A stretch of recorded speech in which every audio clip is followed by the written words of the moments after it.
Assalamualaikum. How to fill biodata form and incident story writing in ISSB. तो जब आप ISSB में जाएंगे तो पहले दिन आपसे बायोडाटा फॉर्म फिल करवाया जाएगा और वो एग्जैक्टली यही बायोडाटा फॉर्म है। इससे आप ध्यान से देख लें, जो टेक्निकल चीज़ है वो मैं आपको इसमें बता देता हूँ। सारी की सारी आपकी पर्सनल डिटेल हैं, ऐसा कुछ भी नहीं है जो आपको याद करके जाना हो। बस एक चीज़ का ध्यान रहे कि ये जो चीज़ें आप लिख रहे हैं आपने याद रखनी है, क्योंकि यही फॉर्म जो है इंटरव्यूज़ के दौरान GTO के पास भी होगा, साइकोलॉजिस्ट के पास भी होगा और डिप्टी प्रेसिडेंट के पास भी होगा। तो वो हो सकता है आप अपनी फैमिली डिटेल लिखें तो आपसे इंटरव्यू में क्वेश्चन कर लें, तो आपका मैच करना चाहिए आंसर जो आपने इस बायोडाटा फॉर्म में लिखा है। चलिए देखते हैं। सबसे पहले आपने अपना हाइट लिखनी है, आपने अपनी बैच आइडेंटिटी लिखनी है, जो आपका वहाँ पे बेसिकली रोल नंबर होगा वो आपको दे देंगे। वहाँ उसके बाद आपने अपना वेट लिखना है इन केजी। उसके बाद कोर्स, जिस कोर्स में अप्लाई कर रहे हैं लाइक GDP या PMA लॉन्ग कोर्स। उसके बाद आइडेंटिफिकेशन मार्क है उस दिन की डेट लिखनी है जिस दिन ये फिल कर रहे हैं। आपने स्टेशन लिखना है जहाँ पर आपका ISSB हो रहा है। फॉर एग्जांपल गुजरांवाला में हो रहा है तो गुजरांवाला लिखेंगे, मलीर में हो रहा है तो मलीर लिखेंगे। उसके बाद आपकी ये सारी पर्सनल डिटेल हैं कि आपने नेम लिखना है। अब देखिए उन्होंने लिखा है कि नेम लिखना है कैपिटल लेटर्स में, तो एक चीज़ का ख्याल रहे कि it must be in capital letters. ये नहीं कि पहला जो है अल्फ़ाबेट बड़ा हो और बाकी अल्फ़ाबेट जो है छोटे हों, ऐसा नहीं करना। जो चीज़ जिस तरह कही है इंस्ट्रक्शन के साथ वो उसी तरह फिल होनी चाहिए। अब फादर्स नेम लिखना है, वो भी कैपिटल में लिखना है। फिर आपने अपनी डेट ऑफ बर्थ लिखनी है। उसके बाद आपके उसके बाद आपकी फादर्स ऑक्यूपेशन। आपको अच्छे से पता होना चाहिए आपके वालिद साहब का क्या कारोबार है, अगर कोई जॉब करते हैं तो क्या करते हैं, क्या रैंक है उनका, कितनी इनकम है और फैमिली इनकम क्या है, ये आपको बड़े अच्छे से पता होना चाहिए। और याद रखना है जो फॉर्म में लिखें वही आपने इंटरव्यू के दौरान बतानी है। उसके बाद आपके how many brothers and sisters including dead, और आपने अपनी पोजीशन बतानी है। उसके बाद ये सारी पर्सनल डिटेल है। और मदर टंग याद रहे कि मदर टंग वैसे पंजाब में पंजाबी होती है, उर्दू नहीं है। उर्दू नेशनल लैंग्वेज है, मदर टंग जो है मादरी ज़बान वो पंजाबी है। अगर आप मैरिड हैं तो आपने यहाँ पे उसके बारे में लिखना है। तो अगर आप सिंगल हैं तो यहाँ पे आप लाइफ के आगे आप नॉट एप्लीकेबल यानी N/A। अब आपने इसके अलावा और कुछ नहीं लिखना। जहाँ पर आप एलिजिबल नहीं हैं, जहाँ पर आप कुछ नहीं लिख रहे हैं, वहाँ पे आपने N/A लिखना है और उसके अलावा कुछ नहीं लिखना, खाली नहीं छोड़ना इस तरह से, क्योंकि आपको इंस्ट्रक्शन में भी बता देंगे। ये सारी आपकी पर्सनल डिटेल है, ठीक है। लेकिन हाँ, ये एक चीज़ है कि योर फेवरेट पर्सनैलिटी। अब योर फेवरेट पर्सनैलिटी कौन है, आपकी फेवरेट पर्सनैलिटी और क्यों है। अब एक चीज़ का ख्याल रहे, अगर तो आप कोई ऐसी पर्सनैलिटी लिखेंगे जो बहुत फेमस है तो उसका नुकसान भी हो सकता है। हो सकता है आप कायद अज़म लिखें तो इंटरव्यू में आपसे वो 14 नकात पूछने का मजाक कर ले, ठीक है। तो इस तरह की चीज़ों का मसला हो सकता है इंटरव्यू में। आप ऐसा करें कि आप अपने किसी टीचर को रोल मॉडल बना लें और फेवरेट पर्सनैलिटी लिख लें। अब आपके टीचर के बारे में वो इंटरव्यू नहीं जानता होगा तो वो पॉसिबल है कि आपसे इससे रिलेटेड क्वेश्चन ना करे।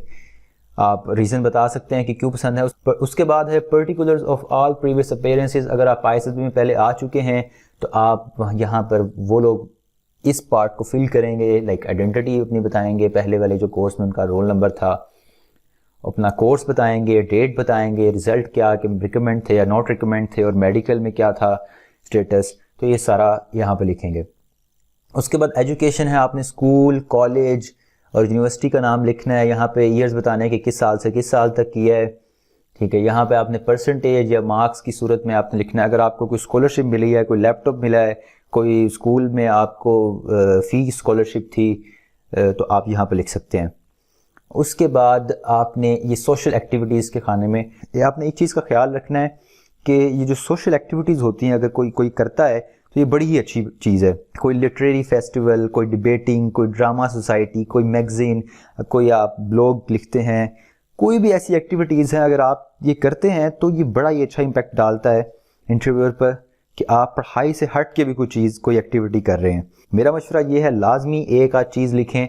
आप अपनी पोजीशन लिखें, अगर आप कोई सोशल वेलफेयर सोसाइटी में काम कर चुके हैं या मेंबर रह चुके हैं कोई एनजीओ वगैरह के, अगर आपको कोई प्राइज़ मिला हुआ है तो आप इसमें प्राइज़ बता सकते हैं, ईयर बता सकते हैं कि कब से कब तक ये काम कर रहे हैं। उसके बाद है गेम्स एंड स्पोर्ट्स, बड़ा ही कीमती सेक्शन है। आपने लाजमी एक स्पोर्ट का नाम लिखना है कि कोई खेल आप खेलते हो, चाहे क्रिकेट हो, फुटबॉल हो, बैडमिंटन हो, एक खेल लाजमी लिखना है आपने, ठीक है। और आप कितने सालों से खेल रहे हैं, आप बॉलिंग करते हैं, बैटिंग करते हैं, फुटबॉल के लिए आप डिफेंडर हैं, अटैकर हैं क्या, इस तरह से जो भी हैं आप वो लिख सकते हैं। कोई प्राइज़ मिला है तो ठीक है, नहीं मिला तो कोई ऐसी बात नहीं है। तो आप अगर आपको नहीं कोई नाम मिला तो आप सिंपली नॉट एप्लीकेबल लिख सकते हैं, ठीक है, कोई ऐसी बात नहीं है। Did you ever live in hostel, अगर आप रहे हैं तो उसके बारे में लिखें, अगर कितनी देर रहे हैं। फिर बी सेक्शन में हैव यू ट्रैवल्ड अब्रॉड, अगर आप मुल्क से बाहर गए हैं तो यहाँ लिखें येस, और कितने दिन का स्टे था। What type of friends do you like to have. अब इसमें थोड़ा सा एहतियात कीजिएगा कि वही आदात लिखिएगा कि जो आपके अंदर भी हों, ये ना हो कि आप खुद झूठ बोलते हैं और आपको एक सच्चा दोस्त चाहिए हो, तो ये कोई अच्छी चीज़ नहीं है, ठीक है। इस वाले लाइन को, इस पार्ट को ध्यान से करिएगा। उसके बाद है where were you brought up, village और टाउन, ये आपकी सारी पर्सनल डिटेल हैं, आप इसमें लिखें have you been in any military training, तो अगर आप किसी मिलिट्री ट्रेनिंग में पहले रह चुके हैं तो आप लिख सकते हैं। और ये सारा जो फॉर्म है आगे, ये आपकी पर्सनल डिटेल हैं, ये सारा का सारा फॉर्म आगे आपकी पर्सनल डिटेल हैं, आप ये फिल कर सकते हैं। आप ये क्वेश्चंस देख लें, वीडियो को स्टॉप कर लें अगर मैं फास्ट जा रहा हूँ तो। और आप 10th क्वेश्चन में है कि आप how much were you absent from school on account of illness, तो आपने अगर आपकी लाइफ में कोई बीमारी आई भी थी तो कोशिश करें, यहाँ पे नॉट एप्लीकेबल लिखते हैं कि आप कभी बीमार नहीं रहे, ठीक है, कोई सर्जिकल ऑपरेशन नहीं हुआ, कोई आपने मेडिकल इश्यूज़ का यहाँ पर जिक्र नहीं करना, सब में नॉट एप्लीकेबल लिखना है, ठीक है। उसके बाद अब ये 11 पार्ट भी ज़रा टेक्निकल है। 11 पार्ट में क्या चीज़ है कि आपको कहा गया है कि रैंक करना है अब अपना आपने, और सारे बहन भाइयों का बताना है। अब अगर आपसे सपोज बड़ा भाई है तो आपने यहाँ पहले बी लिखना है, अब ब्रदर नहीं पूरा लिखना, बी कहा गया इंस्ट्रक्शन में आपने बी लिखना है, और अपने लिए आपने एक्स लिखना है और सिस्टर के लिए एस लिखना है। तो अगर बड़ा भाई है बी तो यहाँ पहले बी लिखा, उसके बाद सपोज आप हैं सेकंड नंबर पे, आप यहाँ एक्स लिखें। उसके बाद आपकी सपोज 2 सिस्टर्स हैं तो आप यहाँ 2 एस लिखें, उनके आगे उनकी एज लिखें। आप देखें कि आपको एज भी पता होनी चाहिए। मोस्टली जो है बहन भाइयों को एक दूसरे की एज नहीं पता होती एग्जैक्टली, आपको एज पता हो। वो अगर स्टूडेंट हैं तो आगे स्टूडेंट लिखें, कोई ऑक्यूपेशन कोई काम कर रहे हैं तो जो भी काम कर रहे हैं वो लिखें उस बारे में। उसके बाद ये सारी पर्सनल डिटेल है। उसके बाद है सिविल एम्प्लॉयमेंट की, अगर कोई एम्प्लॉयमेंट कर चुके हैं, ठीक है, तो आपने उसके बारे में लिखना है। ये specifically basically short service commission वालों के लिए होगा। और उसके बाद कोई अगर सर्विस दे चुका है आर्म्ड फोर्सेस में ऑलरेडी तो ये वो लोग जो हैं ये फिल करेंगे, ठीक है। उसके बाद ये सारा फॉर्म जो है, अब आप देखेंगे कि कितना ज़्यादा फॉर्म जो है वो आपने फिल करना ही नहीं है, आपने बस सेंटर में इन सब पे लिख देना है नॉट एप्लीकेबल n/a। एक दफ़ा जो है दरमियान में इस पूरे बॉक्स में n/a लिख देना है, ठीक है, इस तरह से। उसके बाद आप देखेंगे have you been an active service, if yes which campaign, ये सारी वही चीज़ें हैं। अब 14 क्वेश्चन आप देखें कि 14 question what career do you intend to adopt if not selected. तो अगर आप नहीं सिलेक्ट होते तो आप क्या करेंगे, तो जो भी आप करियर सिलेक्ट करने वाले हैं आप देखें कि क्या वो आर्मी में शॉर्ट सर्विस कमीशन में है। फॉर एग्जांपल आप इंजीनियरिंग करने वाले हैं तो आप यहाँ लिखते हैं कि मैं मैकेनिकल इंजीनियरिंग करूँगा ताकि मैं शॉर्ट सर्विस कमीशन में दोबारा से अप्लाई कर सकूँ, ठीक है। तो ये इस तरह से हो जाएगा। अब 15 क्वेश्चन जो है, अब आप वो देखें, ये बड़ा अहम है। इस फॉर्म में सबसे अहम चीज़ यही है कि briefly describe about the most unforgettable incident of your life.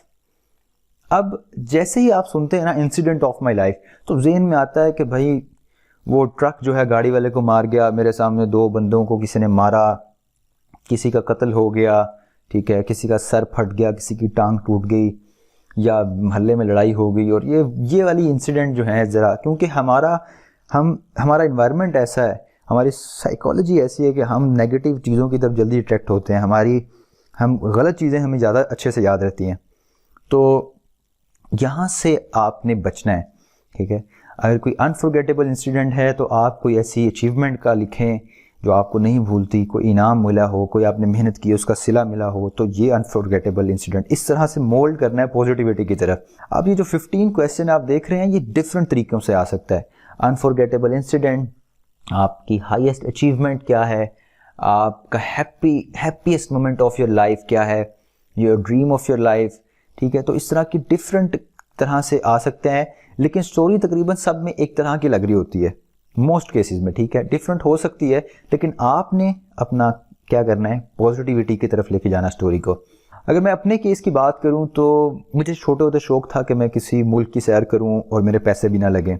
ये शौक तो तकरीबन सबको ही होगा, लेकिन क्या था कि मैंने मेहनत की, मैं 2 से 3 साल तक इसमें रिजेक्ट भी हुआ, ठीक है, लेकिन आखिरकार मैं पाकिस्तान से सिलेक्ट हुआ। यूएस स्टेट डिपार्टमेंट ने फुल फंडेड मुझे उस प्रोग्राम के लिए सिलेक्ट किया और मैं कुछ हफ्तों के लिए अमेरिका गया यूएस स्टेट डिपार्टमेंट के खर्चे पे।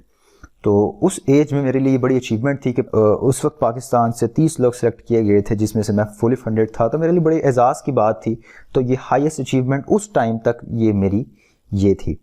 तो इस तरह आपकी जो भी है हाईएस्ट अचीवमेंट, हो सकता है आपने बड़ी मेहनत की हो, बट अब एक चीज़ क्या करते हैं बच्चे, लिख देते हैं। अगर कोई टॉपर होता है टीसीसी में या जीडीपी के लिए आया होता है, जो टॉपर होते हैं वो लिखते हैं कि मैंने मैट्रिक में इतनी मेहनत की और मार्क्स लिए इतने, मैंने अच्छे मार्क्स लिए। कोशिश करें एकेडमिक एक्टिविटीज़ से हट के बात करें। कोई रियल लाइफ में आपने कोई एक्स्ट्रा करिकुलर में अचीवमेंट ली हो, कोई डिबेटिंग में आप जीते हों, कोई आपने कंपटीशन जीता हो, तो ये वाली एक्टिविटीज़ को ज़रा ज़्यादा नुमाया करें, ठीक है।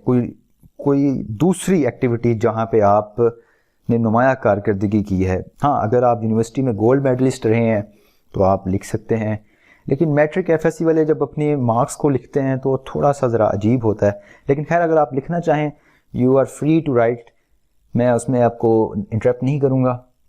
उसके अलावा आपको ये सिग्नेचर करना होगा, आपको अपना परमानेंट एड्रेस लिखना होगा, और उसके नीचे है कि रिलेटिव्स, अगर आपकी कोई आर्म फोर्सेस में हैं तो आप उसकी डिटेल लिखेंगे। अगर आपको अंदाज़ा देखें, पहले से पता चल गया, अगर आपका कोई रिलेटिव ऐसा है तो आप पहले से उसका नाम, रैंक, एड्रेस और यूनिट पता करके जाएं, ताकि आप यहाँ पे वो लिख सकें।